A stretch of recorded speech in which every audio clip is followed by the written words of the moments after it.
चलिए आज बात करते हैं स्टेट्स को लेकर। इंडिया को इतने सारे स्टेट्स में कैसे डिवाइड किया गया? ये कौन तय करता है कि कौन से स्टेट के पास कितनी और कौन सी जमीन जाएगी? क्या इंडिया का एरिया बढ़ या घट सकता है?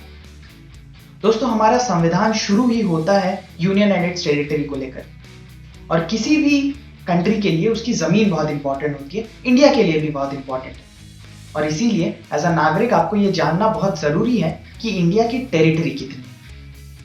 चलिए इस पूरे मुद्दे को समझते हैं द यूथ स्पीक्स विद देव के इस एपिसोड में। At the stroke of the midnight hour, when the world sleeps, India will awake to life and freedom. दोस्तों, अब जब स्टेट्स के बारे में समझ ही रहे हैं तो पहले ये समझते हैं कि ये परमिशन कौन देता है स्टेट्स बनाने का और तोड़ने का।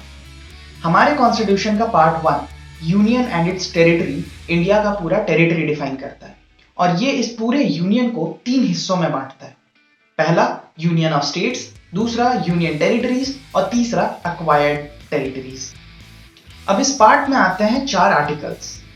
पहला आर्टिकल ये बोलता है कि इंडिया एक यूनियन ऑफ स्टेट्स है, यानी कोई भी स्टेट अगर एक बार इंडियन यूनियन का हिस्सा बनती है उसके बाद वो इस यूनियन को छोड़ के नहीं जा सकती।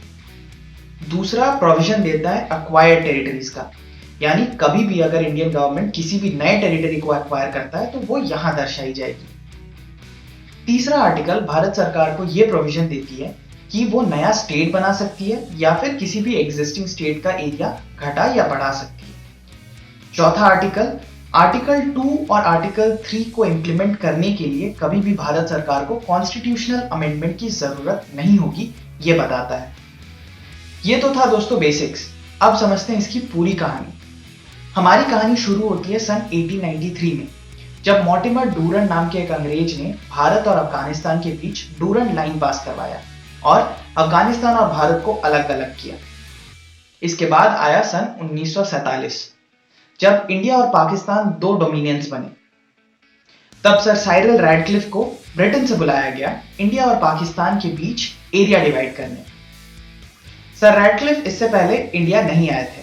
उन्होंने मैप्स और सेंसर्स देखा और जहां ज्यादा मुस्लिम पॉपुलेशन उनको दिखी उसको पाकिस्तान के अंडर डाल दिया, और जहां ज्यादा हिंदू पॉपुलेशन दिखी उसको इंडिया के अंडर डाल दिया, और इसी से बना रैडक्लिफ लाइन। इसी के बाद इंडिया पाकिस्तान के बीच दंगे शुरू हुए और इसी रैडक्लिफ लाइन को बोला जाता है ब्लडी। अब जब डिवीजन हो गया उसके बाद रह गई बात प्रिंसली स्टेट्स की। 565 प्रिंसली स्टेट्स में से 13 प्रिंसली स्टेट्स ने पाकिस्तान को ज्वाइन किया, 549 प्रिंसली स्टेट्स ने इंडिया को ज्वाइन किया। अब रह गई बात 3 प्रिंसली स्टेट्स की, हैदराबाद, जूनागढ़, जम्मू कश्मीर। हैदराबाद के एक्सेशन के लिए इंडियन गवर्नमेंट ने पुलिस फोर्स का इस्तेमाल किया।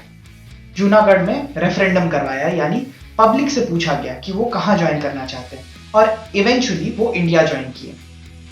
जम्मू कश्मीर के लिए इंस्ट्रूमेंट ऑफ एक्सेशन साइन हुआ इंडियन गवर्नमेंट और महाराजा हरि सिंह के बीच। जम्मू कश्मीर की पूरी कहानी जानने के लिए आप डिस्क्रिप्शन में दिए गए वीडियो लिंक को क्लिक कीजिए।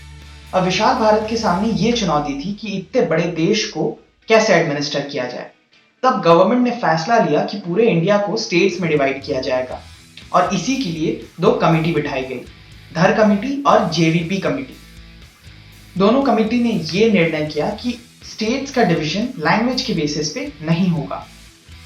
इस रिपोर्ट को सुन के पोट्टी श्रीरामुलु ने आंध्र प्रदेश में 56 दिन का हंगर स्ट्राइक किया, आंध्र प्रदेश को मद्रास प्रोविंस से अलग करके एक नए स्टेट बनाने के लिए। इसी 56 दिन के स्ट्राइक के दौरान उनकी डेथ हो गई।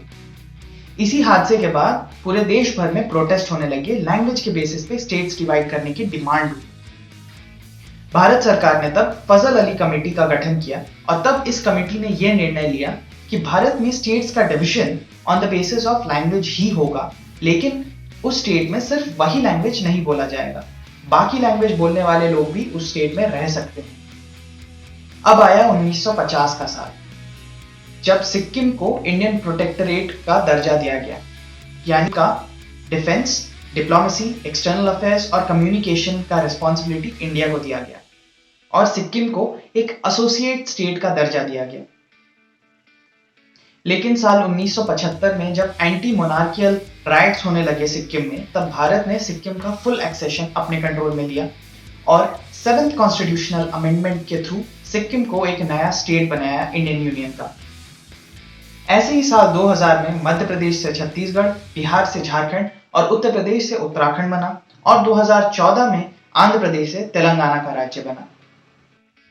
अब इस पूरे दौरान कब कब कौन कौन सा राज्य बना, इस पे एक बार नजर डाल लेते हैं।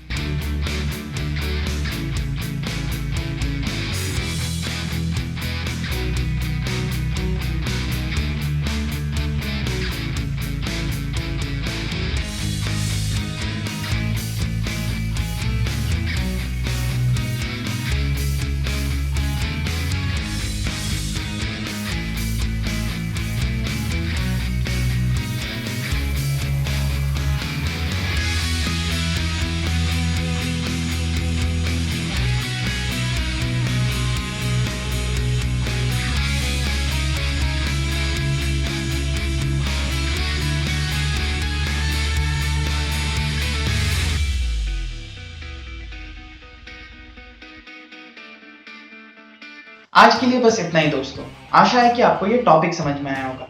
ऐसे ही फॉरेन अफेयर्स और इंटरनेशनल पॉलिसीज से लेके अपडेटेड रहने के लिए फॉलो कीजिए मुझे इंस्टाग्राम पे और सुनिए मेरा पॉडकास्ट स्पॉटिफाई पे। Links will be in the description. ऐसे ही टॉपिक से रिलेटेड वीडियोस मैं हर हफ्ते लाते रहूंगा। तब तक के लिए hey there everyone, my name is Dev and I am signing of.